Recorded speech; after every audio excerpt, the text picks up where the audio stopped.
If you tried learning the math behind machine learning before, you've probably encountered MLE, known as maximum likelihood estimation, and MAP, maximum a posteriori estimation. The importance of these two concepts in machine learning theory is unparalleled. Naive Bayes, logistic regression, linear regression, neural networks all utilize these two concepts. For the longest time, I was confused about these two concepts, so I'm here to explain them so you don't have to be confused like I was. In this video, I'll be explaining what exactly MLE and MAP are and the differences between them. Let's start with an example. Imagine you come across an old coin. You flip this coin 9 times and you get 7 heads and 2 tails. If you flip the coin again, will you get a head or a tail? You could randomly guess or follow your intuition and say heads, and to be honest, you'd probably be right, but it's not concrete. Or, as a nerdy mathematician, you could estimate the probability distribution that generated this data. This task is what we call probability distribution estimation. So, what exactly is probability distribution estimation?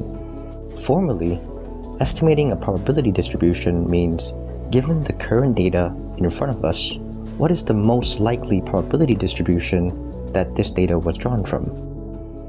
Recall that a probability distribution is a summary of all possible outcomes of a random variable. Distributions can either be discrete or continuous, each with their own probability density function, in short PDF, and cumulative density function, CDF. An example of a continuous distribution is the Gaussian, or the normal distribution, with parameters mu and sigma squared. An example of a discrete distribution is the binomial distribution, with parameters n and p. There are many other possible probability distributions out there, but our task is to find the most likely distribution data was drawn from. And since distributions are defined by the parameters as seen, that means finding the best parameters for that distribution. To demonstrate what I mean by distributions are defined by the parameters, different values of mu and sigma give different Gaussians. A mu of 0 centers it at 0. A small sigma makes it thin and tall, and a large sigma stretches it out flat. So, how do we actually carry out probability distribution estimation? Estimating a probability distribution boils down to 2 distinct steps. Step 1. Make an assumption about what type of distribution the data came from. Is it a Gaussian, a binomial, a Bernoulli, or some other distribution? Step 2. Find the best parameters of that distribution. If you assumed a Gaussian in step 1, that means finding the most optimal mu and sigma squared in step 2. This is where MLE and MAP come in. They're simply 2 different methods to carry out step 2. They basically have the same goal, just 2 different approaches. The core difference comes down to 2 competing schools of thought. Suppose we have a probability distribution with some unknown parameter theta. MLE takes the frequentist approach, where theta is fixed and deterministic. So theta is treated as a constant value, it's just unknown to us. MAP, however, takes the Bayesian approach, where theta is a random variable with its own distribution. So theta can take many possible values, each with its own probability. Now that we somewhat understand the difference between MLE and MAP, let's try to formalize this. Mathematically, MLE tries to maximize the likelihood of your data. So this is theta MLE equals to the argmax over theta of the probability of your data given theta, where the probability of the data given theta is called the likelihood function. What exactly is a likelihood function, you may ask? The likelihood function essentially quantifies how likely a probability distribution is to have generated your data. If you're not convinced by this definition, let me use an analogy. A distribution generates data just like how a mother conceives a child. The likelihood is essentially how much the mother resembles the child. A strong resemblance means high likelihood. So if your probability distribution in quotation marks looks like your data, it has high likelihood. So the likelihood is just a function in terms of your parameters theta, and we simply just want to maximize this in terms of theta. So we want to find a set of parameters theta that gives you the highest likelihood or resemblance. MAP, however, is a little different. Since theta is a random variable, we want to maximize the probability of theta itself given our data. So mathematically, theta MAP equals to the argmax over theta of the probability of theta given our data D. However, we have a problem. The probability of theta given our data D is actually impossible to calculate. And this is because we don't actually know how our parameters theta vary based off of D. For example, if I say I flip 2 coins and I get 2 heads and I ask the question, what is the probability that the probability of getting a head is 0.5? Well, this question is just basically impossible to answer. To work around this, however, we can simplify this expression using the Bayes rule. Recall that the Bayes rule states that the probability of A given B equals to the probability of B given A times the probability of A over the probability of B. Applying this directly, we get the probability of theta given D equals to the probability of D given theta times the probability of theta over the probability of D, where the probability of D given theta is the likelihood, the probability of theta is the prior, which is your belief before seeing the data, and the probability of theta given D is called the posterior, which is kind of like your updated belief after seeing the data. So think of it like this. You start with a prior belief of what your parameters is, and then you observe the likelihood from the data, and then when you combine these two, you get an updated belief on what you think theta is. So applying this to a mathematical formulation, theta MAP is the argmax of the posterior, which by Bayes' rule is the argmax of the likelihood times the prior over the probability of D. And since the probability of D, our data, is independent of our parameter theta, and because we're strictly maximizing in terms of theta, we can drop it, leaving the argmax of the likelihood times the prior.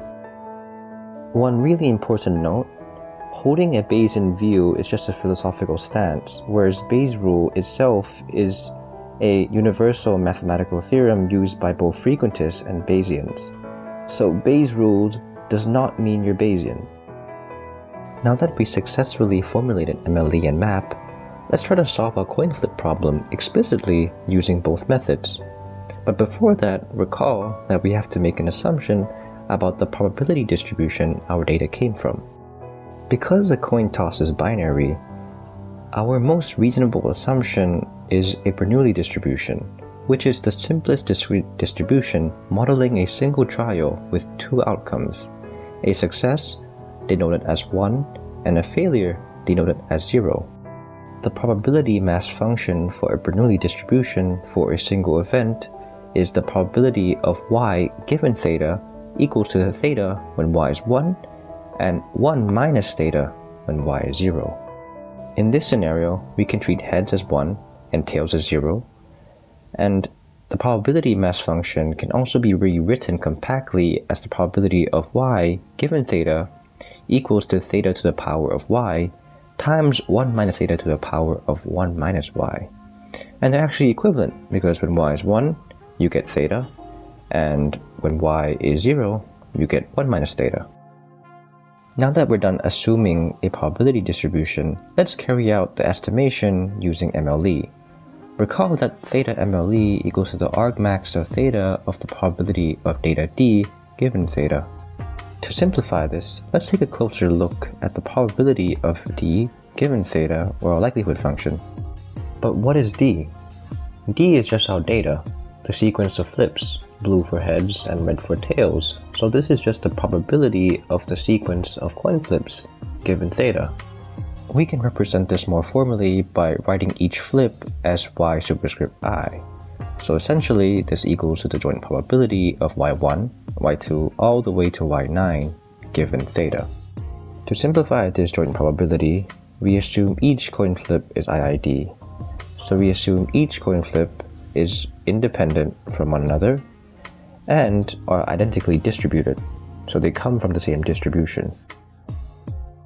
Recall that independence states that the probability of A intersect B equals to the probability of A times the probability of B. So independent events multiply. This applies for 3 events. In general, the probability of the intersection equals to the product of the individual probabilities. So by independence, our joint probability becomes the product of the individual probabilities. Substituting in the probability mass function of the Bernoulli distribution, this becomes the product of theta to the y times 1 minus theta to the 1 minus y. How do we actually evaluate this scary looking product? First, let's look at each individual flip. The first coin toss is heads, so y is 1, which gives us theta. The second is heads again, so we get theta again. The third is tails, so y is 0, giving us 1 minus theta. The fourth is heads again, so we get theta again. And continuing this for all 9 tosses, with 7 heads and 2 tails, the product collapses to theta to the 7th times 1 minus theta squared. Putting it all together, theta MLE is the argmax of the likelihood. The likelihood here is just the product of our Bernoulli PMFs over 9 flips, which collapses to theta to the 7th times 1 minus theta squared. And then we just simply take the log to simplify the product, which gives us 7 log theta plus 2 log 1 minus theta. To find the value of theta that maximizes our likelihood, we simply take the derivative of the likelihood function, and then we set it to 0 and solve. Hooray! We've just done MLE. And since our value of theta equals to approximately 0.78, and it's greater than 0.5, then our best prediction for the next flip is heads, which agrees with our intuition after all. Now, let's carry out the estimation using MAP. Theta MAP equals the argmax of the likelihood times the prior, which is the probability of theta, our belief about theta before we see any data. In doing MAP, our first task is to define the prior distribution you think our parameters follow. In theory, you could choose any distribution, a Gaussian, a uniform, or whatever fits, but in this case, we use the beta distribution.